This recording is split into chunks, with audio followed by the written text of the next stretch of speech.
Good afternoon, everyone. We might start proceedings. My name is John Roskam. I'm the Executive Director of the Institute of Public Affairs, and welcome to this very special occasion in Melbourne tonight, the Melbourne launch of When We Were Young and Foolish, a new book by Greg Sheridan to be launched by Michael Kroger. I started reading When We Were Young and Foolish on Friday evening. I finished reading it last night instead of joining my family voting for The Voice. And on Saturday afternoon, I think I texted Greg and I said to Greg, thank you for the opportunity of allowing us to launch this book. This book is not just a story about Greg and about his life and about journalism and about the Bulletin and about the Australian newspaper. It is a story of Australia, about Australian politics, about ideas, and about when ideas mattered. Ideas always matter, but they mattered no more than in the 1940s. They mattered no more than in the 1950s. They mattered no more than when Greg and others were fighting communism. They mattered no more than when Greg and Michael Kroger and Peter Costello and Tony Abbott, as Greg talks about in the book, were fighting the far left at university. I'll say a few more words about the book in a moment. Welcome to nearly 200 people here this evening. Welcome to all of you who are not yet IPA members or who have not yet renewed your membership, and there's one or two of you. Because of tonight being such a special occasion, if you renew your membership or if you join as an IPA member, you'll be able to take home tonight Magna Carta, the book that Chris Berg and I have written. And if you go and see Sarah Wilson at the back of the room this evening for your membership, you'll get the Magna Carta. And then when you go to the table next door, you'll get When We Were Young and Foolish. You'll buy it for $33. Greg will sign it, and imagine the feeling you'll have going home tonight with two wonderful books. Can I welcome Rod Kemp, our chairman of the IPA, and his wife Danny, Tim Duncan, IPA board member, and of course Tim Duncan was writing at the Bulletin at the same time as Greg. It was IPA director Tim Duncan who did the first cover story in the Bulletin of a term that's now become quite famous. It was a cover story about the so-called New Right. And that was our director, Tim Duncan, who did that. Can I welcome current politician, Member of Parliament, Senator Scott Ryan? Can I welcome Murray Thompson, State Member for Sandringham? Can I welcome the former member for Mackellar? And if only the current member for Mackellar had Jim Carlton's good sense, we'd not be in the situation that we're in.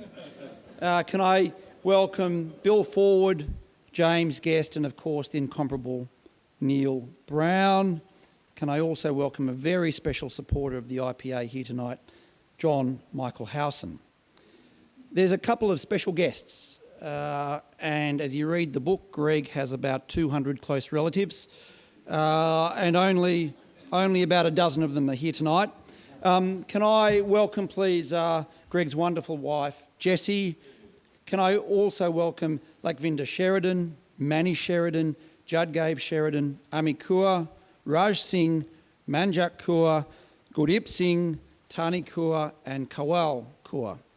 As you can probably tell, that's not so much the Irish side of Greg's family.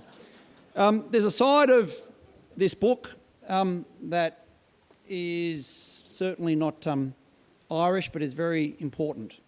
And I had the privilege of attending one or two of his lectures. The great Frank Knoffelmarker features in Greg's book, and we are so delighted that Andrew and Sue Knoffelmarker are here this evening.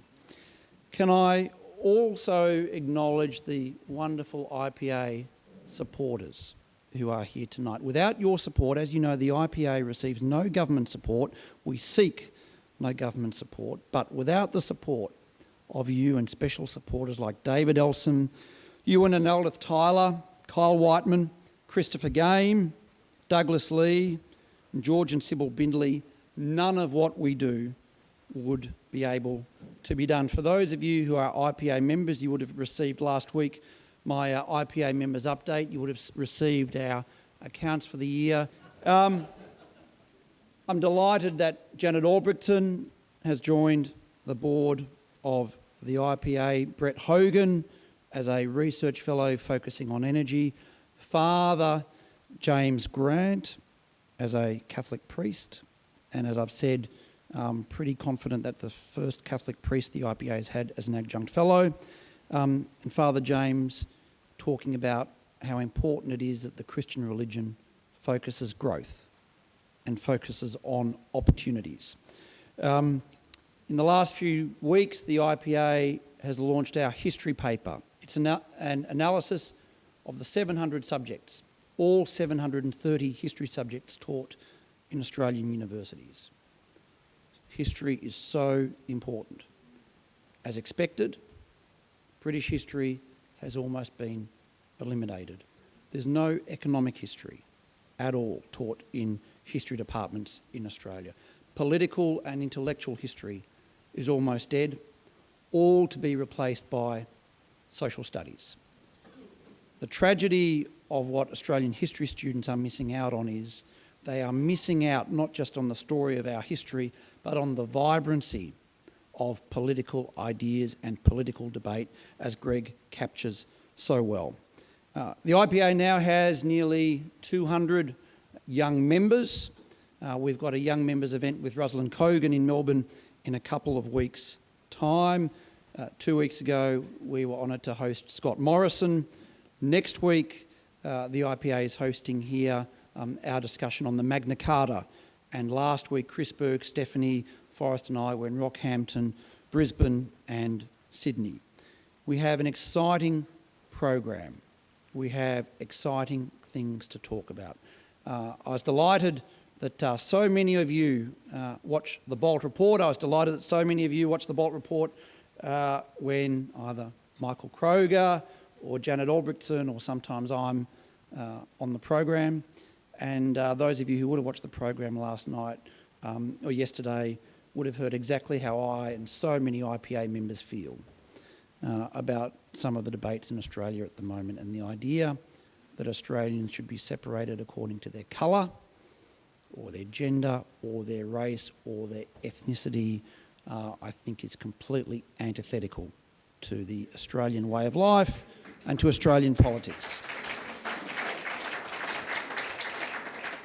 And Indigenous recognition is something that the IPA believes is an important discussion to have, and we believe Australians should never be separated by skin colour. In a moment, I'll introduce Michael Kroger to launch When We're Young and Foolish. As I mentioned, I found this a wonderful and insightful book. It's a story about ideas. And the way Greg writes, he talks about the sacrifice that people made for their ideas. When people left the Labor Party to join the DLP or come to the Liberal Party, they sacrificed their careers, they sacrificed their friends, they sacrificed a lot for something they believed in and for no immediate benefit. The threat of communism was real and apparent. As Greg makes clear, the Communist Party of Australia supported Stalin and ipso facto then supported Hitler. This is what young people in Australia no longer understand. I think When We Were Young and Foolish is part of the great realignment in Australian history. No longer is it known that the left is the motive force for change in Australia. Greg's book, Merv Bendel's book, these sorts of works identified the real threat that the left posed and how it was those in the Labor Party, those in the nascent Liberal Party and others who fought that and gave us the great Australia that we have today. There's one thing that I think is especially powerful in the book, which is the discussion about Greg's work with Indo-Chinese refugees. Those of you who would have read Greg's pieces on the death of Whitlam would have seen Greg's incisive and accurate commentary on exactly how the Labor Party treated non-communist Indo-Chinese refugees.